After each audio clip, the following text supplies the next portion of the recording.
Hi, everybody, and welcome back to SDRTK. I'm really excited to get going on my new series on recording, EQ, compression, mixing, and mastering. Today, we're going to start out with a look at the different kinds of EQ. Now, EQ, or equalization, is a process by which we alter the tone of the sound. So whether it's music, vocals, could be spoken word, game audio, sound effects, we can really change the tone in the sound so that A, it could be better overall for the sound we're looking for, but also so that we can get multiple instruments, sound effects, or game audio to fit better in an overall mix. And while there are no overall hard and fast rules, in the video today what I'm going to do is take a look at the different types of EQ. We'll go through them. So we'll look at graphic EQ, parametric EQ, including shelving, dynamic EQ. We'll even take a look at automated EQ. And the idea here is to give you an idea what they are and what they're commonly used for. Some of them have been around for a long time and started out in hardware, and some of them are a little more unique to the in-the-box experience. For the best experience during this video, you should be wearing a pair of headphones. I'm going to throw a set on. Let's get started with graphic EQ.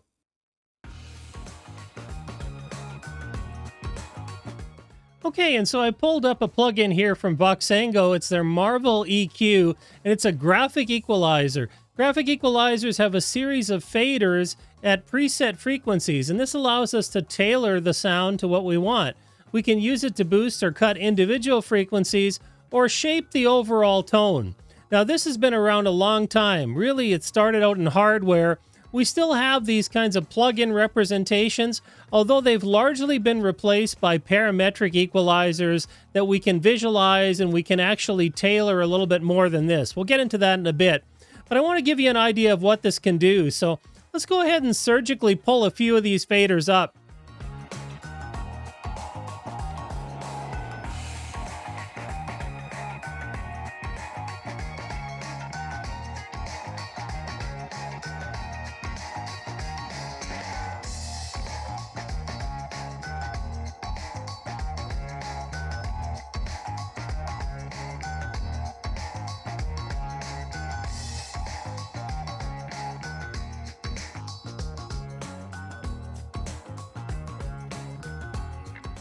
Now, we normally wouldn't just crank one fader or the other up. We could also cut them as well, but more use this to tailor the sound, the shape of the sound or the tone.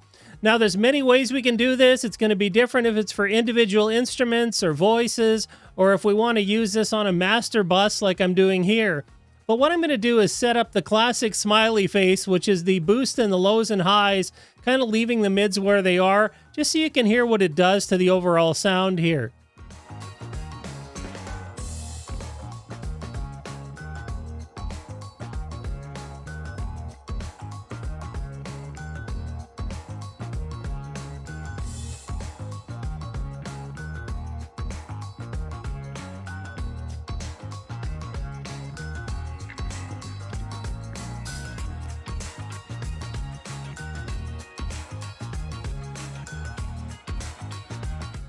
And this is kind of that classic dip in the middle sound, this boosted bass and treble that was popular really for decades.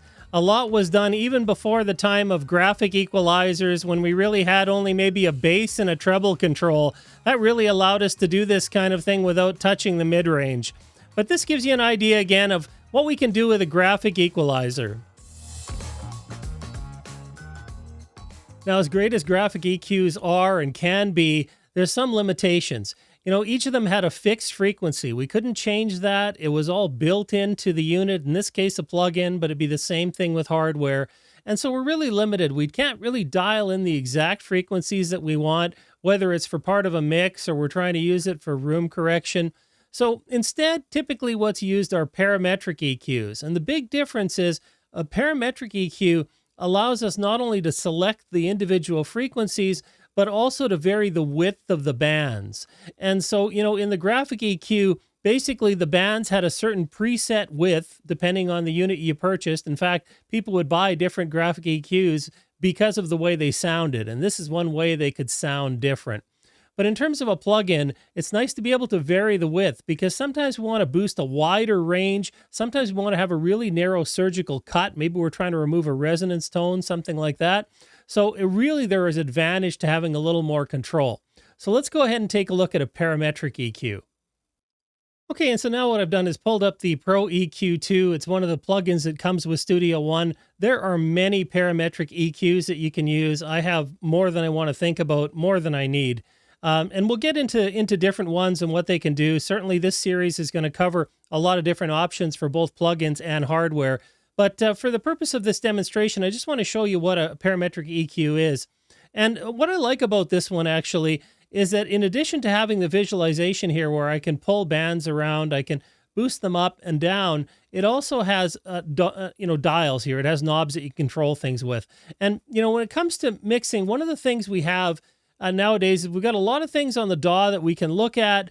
It really can cloud our hearing in a lot of ways. We start to mix with our eyes instead of with our ears. So it's kind of nice sometimes to be able to close your eyes and just pull a dial up and down and listen to what the sound might be like. So what we'll do is just go ahead and set this up. So essentially what this built-in plugin has is it's actually a parametric EQ with shelves as well built in. And so we have kind of this low range, a low mid, a high mid, and a high. And then we have a low shelf and a high shelf, or a low and high cut. So let's start with the parametric part. And by parametric, it means we can actually change the width of the tone or the frequency we're affecting. We call it the Q. Now, so what I'll do first here is I'll go ahead and choose a frequency. And this time you can see I'm using the dial and it's dragging that dot around. So this one gives me the option of doing it either the way a lot of parametric EQs are now, which is just dragging things around with your mouse, or you can use the dial. So I'm going to go ahead and I'll set my low up here. We'll set this one up at about 120 hertz. So we'll get that, in that area. Doesn't have to be exact. And I'm going to decide that I want to have a little bit of a boost in this area. But what I'm going to do is use the Q here to either make that narrower or wider. So you see, the lower the Q is, the wider the range of frequencies the boost acts on. It's less surgical. It's more changing the overall tone. Whereas if I make it, very, very narrow, it might be because I want to cut out a particular problematic frequency. Again, a lot of times if you're recording in a less than ideal room, you can use this to cut out resonance frequencies that are just really overpowering your recordings.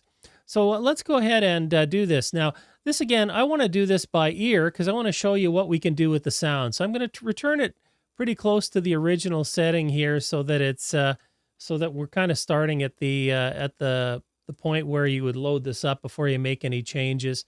That's pretty close right there. So let's go ahead. I'll start the sound up and I'll make some changes.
Okay, and so I made a few adjustments here. I boosted the bass a little bit.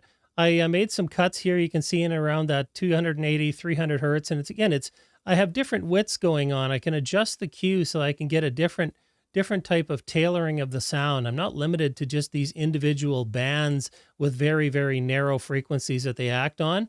And so you can see that in fact, they even overlap one another, which can cause some interesting effects. Years ago, we had that with the Pultec style EQs where we would boost and cut in the same frequency range, but the nature of the of the circuits themselves caused, in fact, that it wasn't just a direct cancellation. There was some unique flavor added to the tone that's been long sought after ever since people started doing that. So this to give you an idea. Now, one of the things here is that we have tones that are very low and very high that perhaps we're not really wanting, or we're wanting to roll off in some way. And that's where we can use what's called a shelf.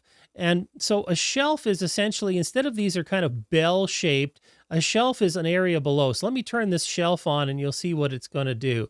I'll go ahead and back off this one so it's going to be easier to see what happens. And so with the shelf, what's happening is I'm rolling off frequencies. So we hear this a lot in terms of being like a high cut or a low cut filter. But really what it is it's a gradual roll off. We can change the slope. You'll notice this says it's at 12 dB. And what that means is that each octave, we reduce another 12 decibels of sound. But I can make that steeper if I want. I can actually make it very sharp and say perhaps I want to roll off some rumble, some low rumble that might have been heard. I can go ahead and do that. And then all I'll do is I'll pull it down to the lower frequencies so that I'm just going to get rid of that information that maybe isn't so useful in this mix. And again, I'm talking about this. We have no idea how it sounds. So let me shut this off and I'll go ahead and I'll turn the music back on.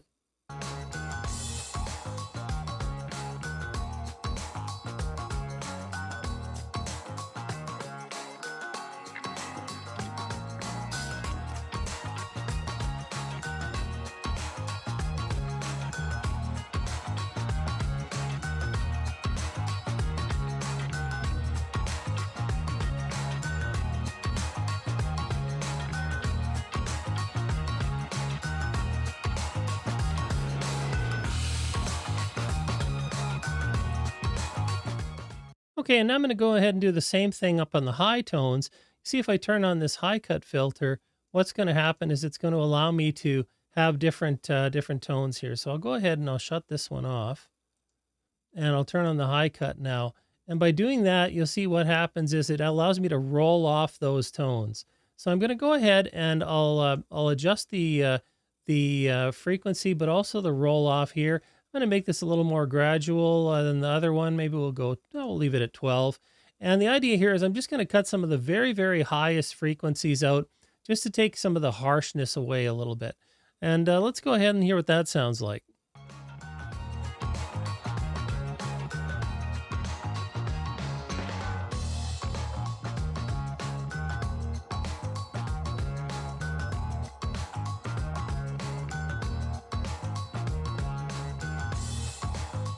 And as you can hear, you start to get some pretty serious adjustments without a lot of movement. And this is why it's important to listen and not just move things around with your eyes. After all, music, whether it be spoken word, instruments, an arrangement with orchestral or metal or game audio, anything else, it doesn't matter. At the end of the day, we're hearing it, not seeing it. And so it's important to listen for the changes that we're making. And the parametric EQ combined with the shelves really allows us to tailor in the sound that we want to get. Many of you have seen when I set up processing for microphones, when I do demonstrations, sometimes I'll go ahead and use this type of EQ to surgically remove some resonances from my recording space. And that's a typical thing to do. No matter what, unless you have a really high-end treated space, it's difficult to control all of the frequencies. And so having that little bit of EQ where you can surgically take care of certain problem frequencies in your space can be really useful. And the parametric EQ by far is the most commonly used today. It really allows you to take advantage of the variability that you get when you're in the box. There's no question that plugins give you a lot of flexibility, but they don't necessarily have the tone that the circuitry of outboard gear does. There's a lot of recreations, a lot of really good recreations that are made, but like anything, the flavor of an individual piece of gear can affect the sound as well. But by and large, parametric is really what most people are using. Let's go ahead and take that one step further and we'll add in a dynamic component. Okay, so now I've gone ahead and thrown TDR Nova on my final master bus here. And what I've done is just kind of preset it up in a similar way to the previous EQs we were looking at. I've got everything here with kind of a boost, a scoop, and a boost again. I'm not suggesting that's the only way to EQ. It absolutely is not. but I'm just trying to have a little bit of consistency from one type of EQ to the next in this video so you can have an idea of, how they perform kind of versus one another. And so what this will do, of course, is boost the frequencies. We got not really a cut, but a relative cut in the middle here that is going to end up with essentially giving us that sort of scooped sound without really removing a lot of tone. But I want you to be aware of in this low area, and I'll go ahead and I'll turn the music back on, and we'll just take a look at all of the frequencies here. And you can see there's some very strong frequencies here. It has a lot to do with the kick drum and snare drum. And the issue can be is that when we have just a continuous boost, we might be over boosting some frequencies, which can leave our mix sounding hollow, but also can really limit the dynamic range of the overall mix. And so what we can do is apply dynamics to this, which is a type of compression. So I'm going to turn that on.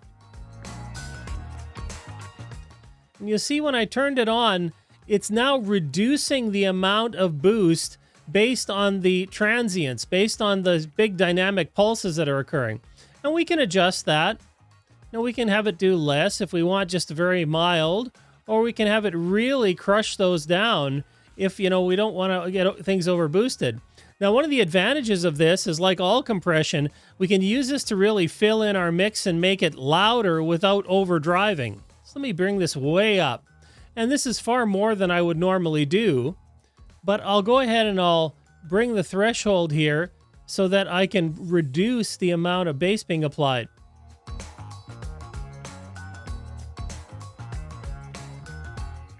And so I don't know how well it translates on YouTube, but the difference here is that I'm boosting really more the tones that are in between these transient spikes.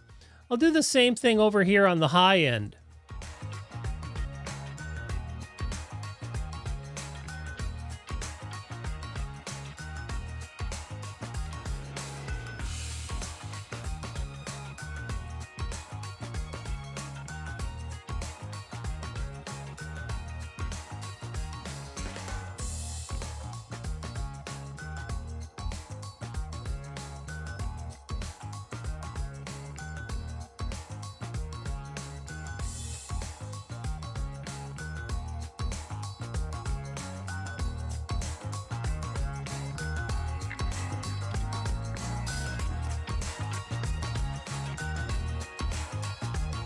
And so by using dynamic EQ, what that lets me do is actually increase the levels. Just like compression, we can make the music louder essentially by filling in all the low areas. Well, we're doing that here with EQ. So essentially what we're doing is boosting what we need to boost and not boosting what we don't need to boost. And that's where dynamic EQ is really something, again, that we just can't have in analog gear. That's an in-the-box thing. And it's not the only way to do things, but it can be very, very useful, especially if we have a mix of instruments that have a lot of different transients in them. It also can be really useful for voice as well. This is a great use if we want to create a de-esser using an EQ instead of having a dedicated de-essing plugin.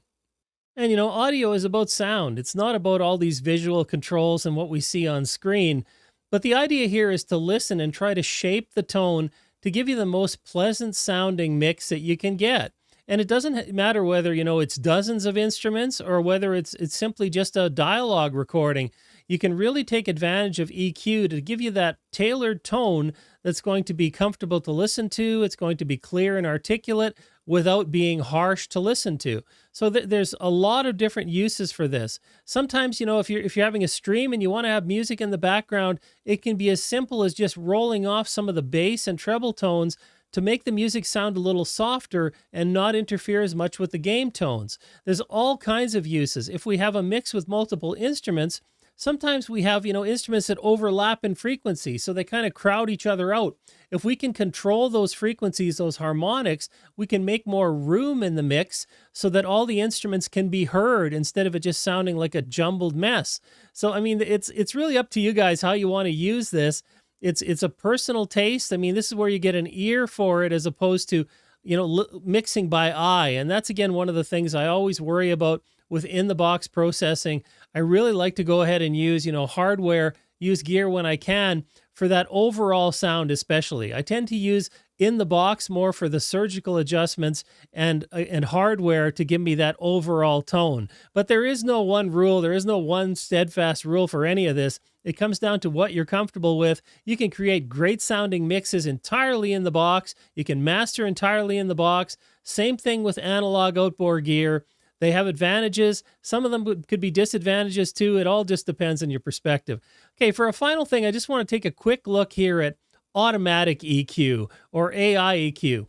Probably a lot of you have heard of these services even where you can send your mix in and have it mastered. And you know, it's one thing if it's a person doing it, it's another thing if it's a piece of software doing it. And there's more and more software that's able to do mastering, but also software is able to EQ individual instruments, dialogue, etc. There are many of these out there. You see quite a few of them in terms of, you know, one knob adjustment. Like Acusonus has a whole series of one knob plugins. You just turn the dial and it takes care of a lot of things in the background. So you don't have to think about a lot of the stuff I've been showing you with these EQs in this video.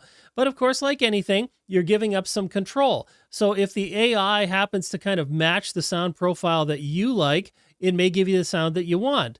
It also means, though, that if you're using multiple instruments, it gets more and more challenging for, for automatic or AI-powered EQ to give you that quality of tone that, it's hard to duplicate versus someone actually listening to it. But it's getting better and better all the time. Let's quickly throw one here on the master bus, and I'll show you what I mean. Okay, and so now I brought up Neutron 3, and a number of you may have seen me use this to demonstrate, again, in-the-box processing with microphones. Neutron allows you to do a few things. You can manually go ahead and configure things, so just like we did with the other parametric EQs, you can add in things like compression, exciter, transient shaper, so you can manually create a plugin chain with this, but it also has what's called a track assistant, and I'll click that. Now, with the track assistant, we have a choice here of going with auto detect, or we can let it detect instruments. And so this is really great to throw on a track, but we can also use it for voice. I'm going to go ahead and just leave it on auto detect, and we'll apply it to the master bus. We'll see just what it can make of a whole mix. And you have a choice of the style. Do you want it warm, balanced, or up front? So let's go ahead and leave it as balanced, auto detect, and we'll just go next here. And now it wants us to play some music.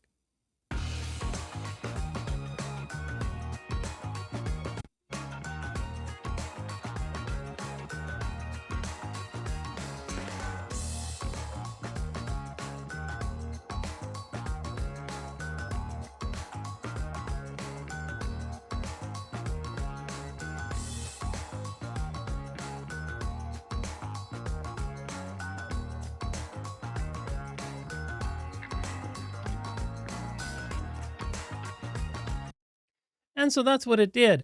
Now, I'm not particularly fond of what it did. It's just personal again, but that's kind of the sound that it'll do. We can go ahead and try something a little different. We can say up front, and we'll go ahead and let it detect that again.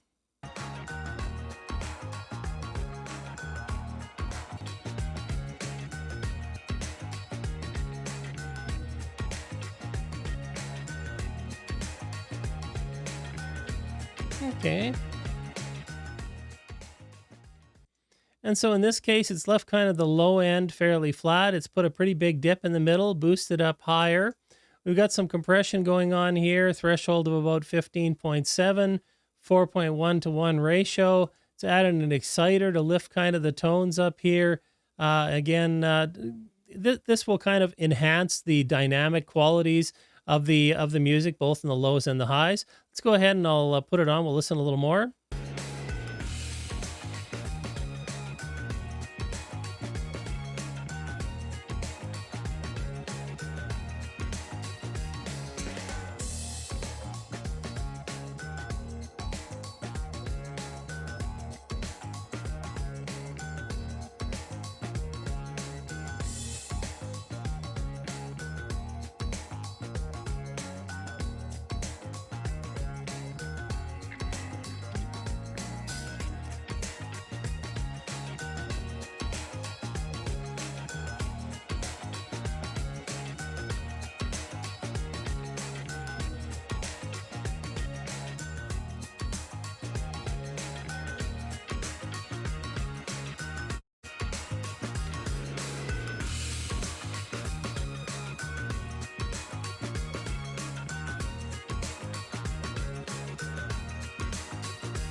And so as you see, you can also use it as a starting point to get a few things in place, and then you can make some adjustments to tailor the sound to what you like.